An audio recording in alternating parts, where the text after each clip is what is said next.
On August 13, 2018, a husband called 911 to report his pregnant wife and two young daughters missing. He told police he'd last seen them the night before.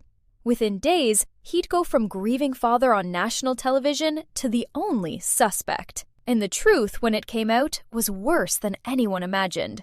It happened in Frederick, Colorado, a quiet, growing suburb north of Denver, the kind of place with new-build homes and cul-de-sacs. Chris Watts, 33, and his wife Shanann, 34, lived there with their daughters, Bella, 4, and Celeste, 3. Shanann was 15 weeks pregnant with their third child. Shanann had flown home that morning from a business trip. A friend who dropped her off at the house tried calling and texting throughout the day and got nothing back, completely unlike her. By early afternoon, she alerted police. When officers arrived, Chris Watts appeared cooperative. He told them he'd argued with Shanann that morning, then left for work, and hadn't seen her or the girls since. Local news cameras caught him pleading for their safe return. But investigators noticed something off in his body language almost immediately. No urgency, no real emotion. As police dug into his phone and computer records, a second story emerged. Chris had been having an affair with a coworker for about 2 months. He'd told her, just days before Shanann disappeared, that he and his wife were already separated, which wasn't true. Investigators brought him in for polygraph testing.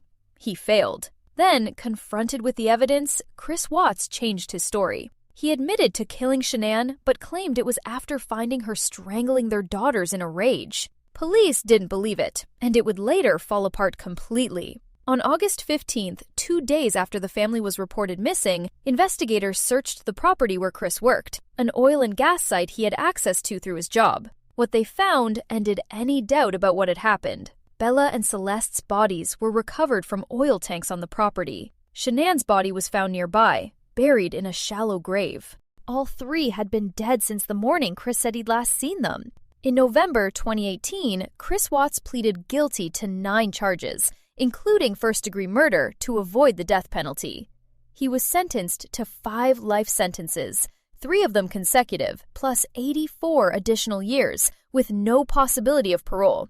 For his own safety, he was later transferred out of Colorado to a maximum security prison in Wisconsin, where he remains today. Months later, in a follow-up prison interview, Watts gave investigators a fuller account, admitting he'd strangled Shanann himself after she confronted him about the affair and said she was taking the kids, and that he alone had killed both girls.